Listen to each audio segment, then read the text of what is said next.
In this chapter, we're going to show how to create a waterline, which would be a pressurized system.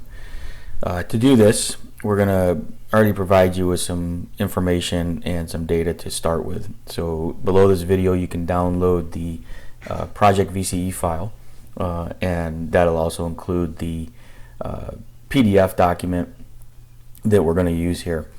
In this PDF document, you'll see that there is a typical road cross section. It's on page 4.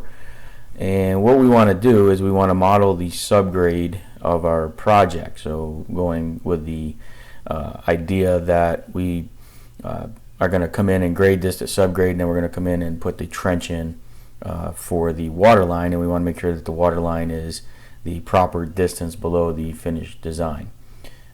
So what I've done in the project, you'll see when you open it, is it's got a road corridor for Ridgebury Road here, and I've modeled not only the finished design top surface but also the subgrade, and I modeled the subgrade out 1.5 feet behind the to the back of curb.